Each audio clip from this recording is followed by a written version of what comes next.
Assalamualaikum dan salam sejahtera semua.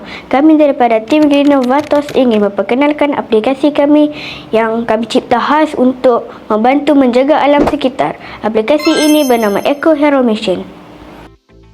Aplikasi ini digagak untuk membantu murid sekolah seperti kami mengamalkan tabiat memelihara alam dalam kehidupan sehari dengan cara yang seronok dan mudah.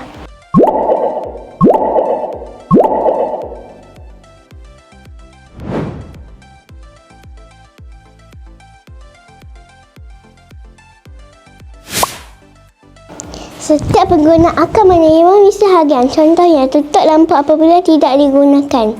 Pastikan pipe ditutup dengan baik untuk jimatkan air. Asingkan bahan kita semula dengan betul.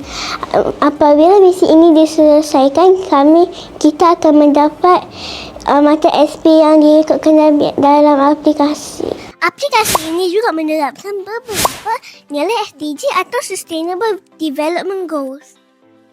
Selain itu, kita juga boleh mencari misi berhampiran lokasi kita untuk kumpulkan ekstra SP. Kita akan diberi rencana untuk setiap misi yang kita berjaya selesaikan. Leader menunjukkan siapa paling aktif selesaikan misi. Ia beri semangat galakkan persaingan sihat dan hargai setiap usaha murid jadi wira alam. Selain itu, aplikasi ini juga ada ciri pokok malam. Setiap kali kita siapkan satu misi, akan tumbuh satu daun baru. Daun-daun tu lambang usaha kita jaga bumi. Sikit-sikit, satu daun, satu masak. Sampailah pokok kita jadi besar dan lebat. Inilah tag misi. Kat sini, kita boleh tengok semua misi yang kita dah siapkan.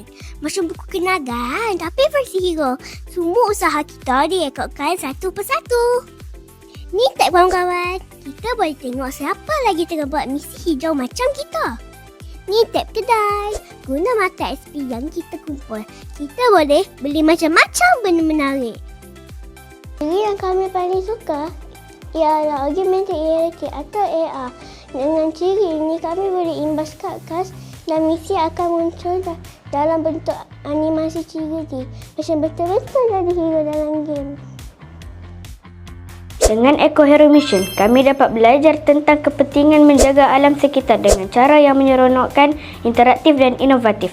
Kami yakin aplikasi ini boleh membantu ramai murid yang menjadi lebih peka dan bertanggungjawab terhadap bumi kita. Jom bersama kami jadi Eco Hero. Terima kasih.